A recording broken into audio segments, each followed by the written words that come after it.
In July 2021, something happened quietly, without flashing lights or breaking news banners, but it sent a shockwave through the world's most powerful military. Imagine waking up one morning and realizing that the rules you've relied on for decades no longer protect you.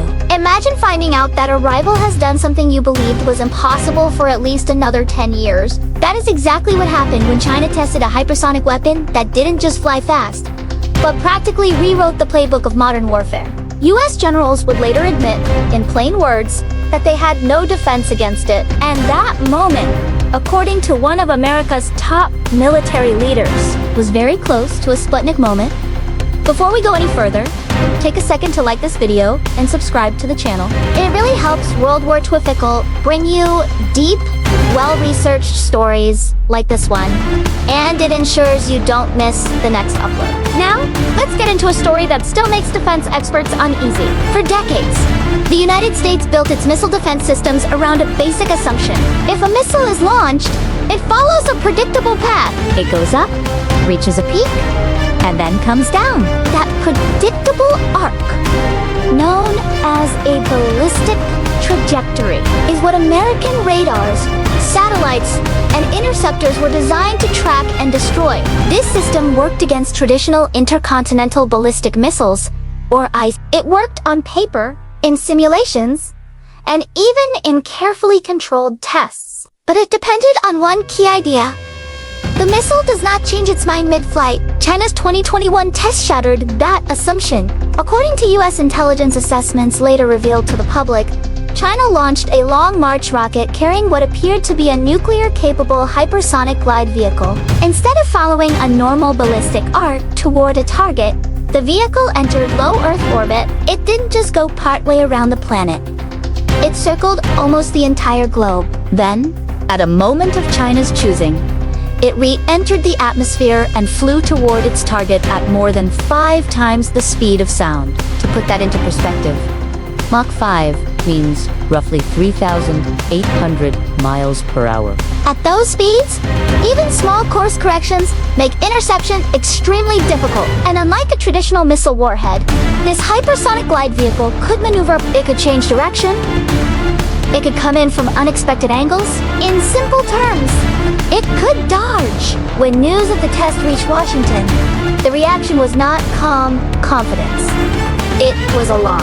General John Hyten, who at the time was vice chairman of the Joint Chiefs of Staff, spoke openly about the test. He said it looked very close to a Sputnik moment. That comparison was not chosen lightly. In 1957, when the Soviet Union launched Sputnik, the first artificial satellite, it stunned the United States. Americans suddenly realized their rival could put objects over their heads from space. It triggered fear, massive investment, and a complete rethink of US science and defense priorities. Hyten's message was clear. This was not just another weapons test. This was a warning. What made the situation even more disturbing for US officials was the timeline. American intelligence agencies had assessed that China would not reach this level of hypersonic capability until around 2030. That estimate was wrong by nearly a decade. China had not only caught up faster than expected, but in some areas, it appeared to have leapfrogged ahead. For years, the United States had focused on counterterrorism operations, regional conflicts, and incremental upgrades to existing systems. Hypersonic weapons were discussed, studied, and funded, but often at a slow pace. Many programs were still in the design or early testing phase. Meanwhile, China was quietly running full-scale experiments. The weapon tested in 2021 is often described as a fractional orbital bombardment system combined with a hypersonic glide vehicle. That sounds complicated, but the idea is straightforward. Instead of launching a missile on a direct path to a target, you put it into orbit. From orbit, it can come down anywhere, at almost any time, from almost any direction.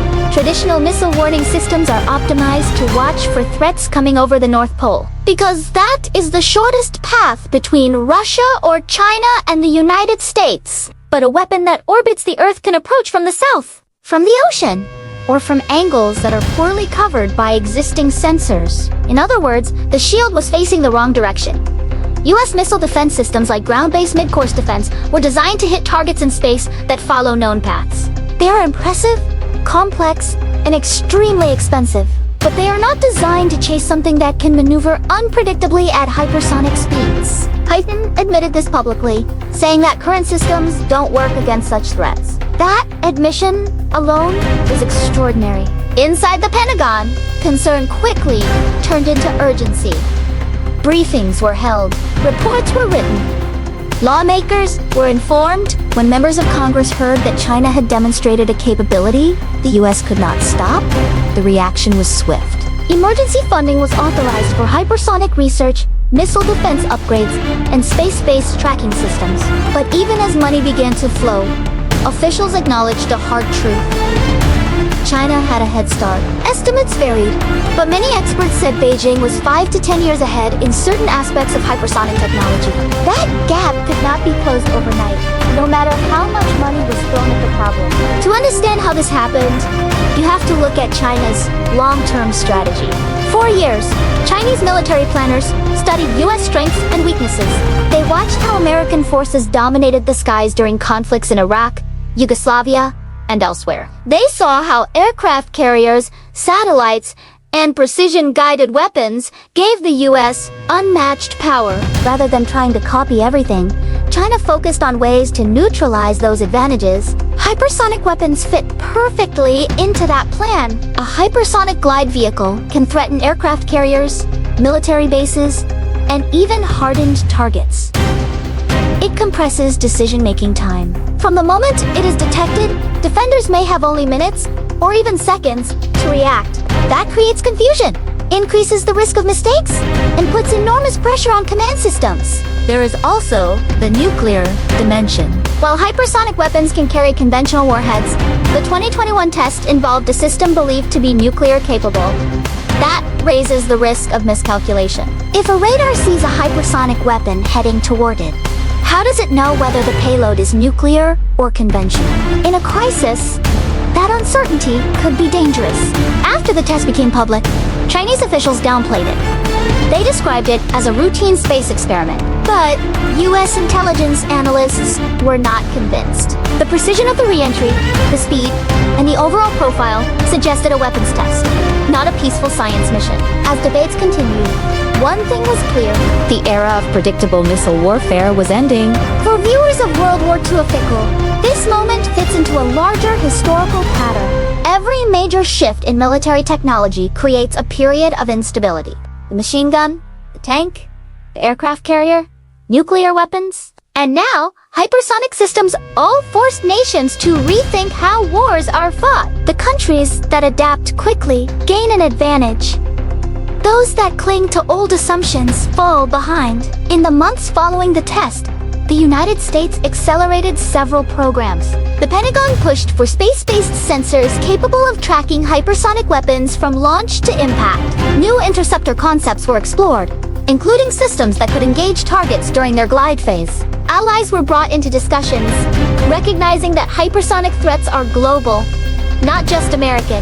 But progress takes time. Even optimistic assessments suggest that effective defenses against maneuvering hypersonic weapons are years away. In the meantime, deterrence becomes more complicated. The old logic of mutual assured destruction relied on the idea that both sides could detect launches and respond. If detection becomes unreliable, that balance is shaken. This is why General Hyten's Sputnik comparison matters so much. Sputnik was not dangerous because it could attack cities. It was dangerous because it showed technological superiority and psychological dominance. It proved that assumptions were wrong. China's 2021 hypersonic test did the same. For the average person, this story might sound distant, abstract, or overly technical. But its implications are very real. Military power shapes global politics. It influences alliances, trade, and even everyday security. When one country demonstrates a capability others cannot counter, it shifts the balance, even if no shots are fired. As you listen to this story, think about how quickly the world can change when technology jumps ahead. Think about how warnings are often ignored until they become undeniable. And think about how moments like this rarely announce themselves with drama. They happen quietly, behind closed doors, and only later does the world realize what changed. We're getting closer to the end of this story, and I'd love to hear your thoughts. Do you think hypersonic weapons will make the world safer through deterrence? Or more dangerous through uncertainty? Drop your opinion in the comments. And if you found this breakdown useful, share this video with someone who's interested in global security and military history. It really helps the channel grow and keeps conversations like this going. This has been a deep dive into one of the most unsettling military developments of the 21st century, brought to you by World War. Stay curious, stay informed, and I'll see you in the next video.